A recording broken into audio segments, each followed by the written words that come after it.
Hello, welcome to Bible Weekly. My name is Josh Surratt, and I have a word for you today. And this word is out of the book of Matthew. This is Matthew chapter 4, verses 1 through 4.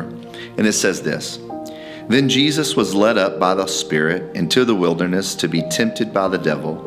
And when he had fasted 40 days and 40 nights, afterward he was hungry.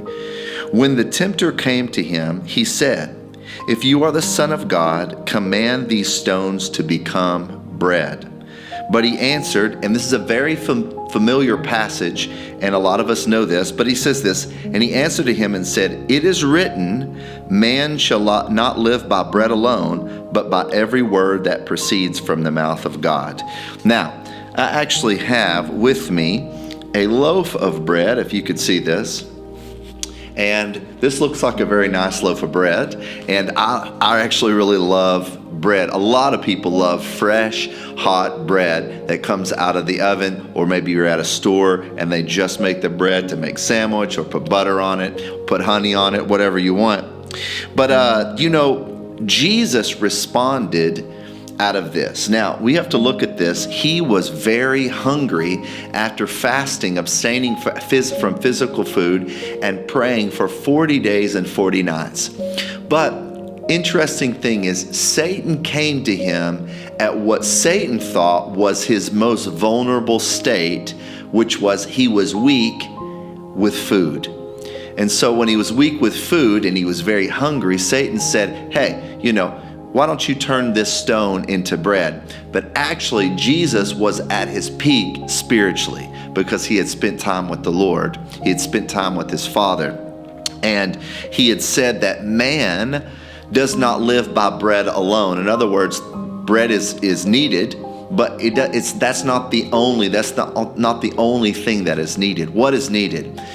He says this, but from every word that proceeds from the mouth of God. Now let's think about this today. What does that mean? Every word that proceeds from the mouth of God.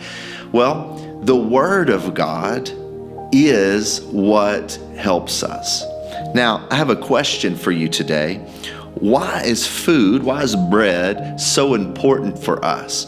And one of the simple answers is it sustains us.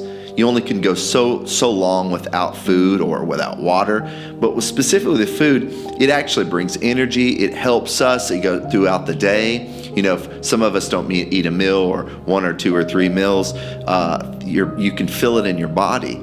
Well, what does food do? It sustains us. Now, here's the other question.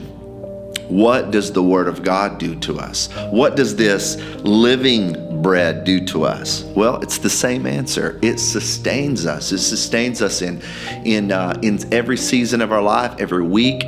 And we have to realize, now, there are 3 parts of a person. There's 3 parts of a person, spirit, soul, and body. I like Brother Kenneth E. Hagin said it like this. He says, we live in a body.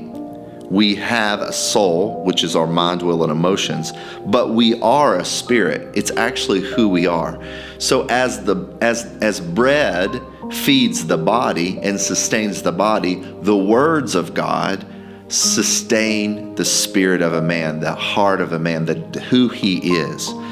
Now, I want to share this with you. There are 2 ways that we need to hear the word of God. There's 2 ways that he speaks to us, his actual words. Number 1, we have to know that this word, this is the Bible. This is the written word of God. This is the primary way that we don't live just by bread alone, but every word that proceeds from the mouth of God. Well, this has proceeded from the mouth of God.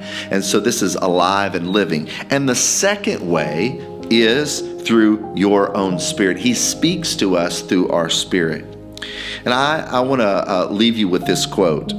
Our life is sustained by the words of the living God. I'm going to say that again. Our life is sustained by the words of the living God. So I want to encourage you to be sustained by the words of the living God. That man, it says in Matthew chapter 1 verse 4, it says, or 4 verse 4, it says, man does not live by bread alone, but every word that proceeds from the mouth of God. So hope to see you next time on Bible Weekly. Bye-bye.